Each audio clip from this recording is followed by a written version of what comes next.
Эми бул жерде мен баягы сот органдарына мен прямой баягы ишине кийлешкенге укугум жок. Бирок ошол эле мезгилде ойлойм, андайдыр бир мындай бир фактылар болуп, бул ишти кароого мүмкүн болсо, менин оюмча убагында чечилиш керек. Жок, ошонун белгилери. Анан дагы мен мындай да айткым келет да. Аларды бийлик өзү эле батыр кылып атпайбылар. Алардын зыяны деле жок. Алардын айткан сөздөрүнө, көтөргөн эмелерине мындай да бийлик жанагы тигилер көтөрүп аткан көйгөйлөр менен иш кылбай, ошону айтып аткан киши менен күрөшүп атат да. Бул туура эмес да.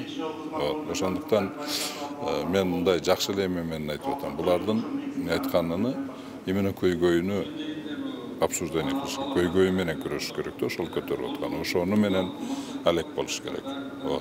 Ошону менен алек болуп, ошонун эмесине же болбосо ошол көйгөйгө же туура эмес деп туруп, мойнуна коюп бериш керек да. То есть нужен диалог. Биз демократик обществода жашап атабыз да. Значит, бул эгер ошондой кыла албай аткан болсо, анан кийин күчкө салган, мындайча айтканда туура эмес да. Эми негизи ошол баягы адвокаттарынын, мен адвокат болуп иштегем да.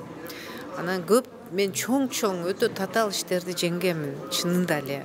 Целый система менен баягы күрөшүп аткан адамдарды мен защищать эткен. Бул жерде адвокаттардын да профессионализминен өтө чоң роль ойнойт да. Ошол адвокаттары чыныгы баягы мыйзамда каралган өтө чоң мүмкүнчүлүктөрү бар. Ошону туура пайдаланып, кайра ушу силер менен эле иштешсе, чыгарып алса болмок ушуга чейин, менин оюмча.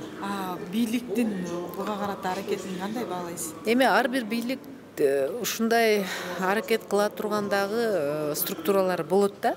Алар өзүн туура иштеп атабыз деп ойлойт, чынында элечи. Алардын баягы өзүнүн правдасы бар болуп калат да, ушундай баягы психологиялык эме да, баягы кесиптин баягы деформация кылып коет да. Ошол деформация кылганга ошолорго адвокаттар карама каршы тура турган процессуалдык акылары чоң, журналисттерге караганда чоң акылуу, көп экспертиза назначать этишсе болот алар. Мен ойлойм, ушу адвокаттар катуу иштеш керек. Мен себеби өзүм башыман өткөн, мен өтө политический гонениеде жүргөн адамдарды защищать этип актап келген адам катары айтам да. Баягы жөн эле баягы неме соц тармактарда шум көтөрүп коюшат да, өзүнүн туура кыла турган ишин аткарбай атышат. Алар чыгыш керек.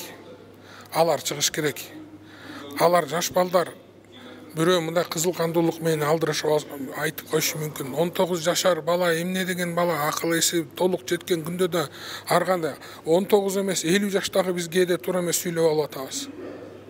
Эми берки бала деле, эми булар өзүнүн оюн айтат экен. Блогер деген азыр жаңы заман бар. Бийлик кечиримдүү болуш керек. Жаш балдарды сындырбаш керек.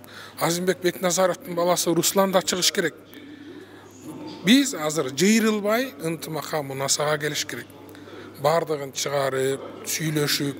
Эми бир бала туура эмес айтып атса, мына бир четинен камчы кыдыршайышты кээде сыйлайм да. Кээ бир балдарды чакырып алып сүйлөшөт. Заранее. Анан укпаса, да турса да мындай бир система бар. Эгер президентти, министрлерди, депутаттарды бирөөлөр сындаса, анын жеке адвокаты барып сотко берет да. Эч качан мамлекет ГКМБны, милицияны колдонбойт. Эгер Балтабай мага жаман сөз айттыбы, Төлөбаев Албак сен акмаксың, сен итсиң биз. Мен адвокатым аны сотко бериш керек. Мамлекет ага кийлигишпеш керек. Анан эми блогерлерди, жарандык активисттер акыркы Баткен чатагында көрдүк го, кандай поддержка кылды, баарын иретке таштап калып, бүт мамлекет үчүн.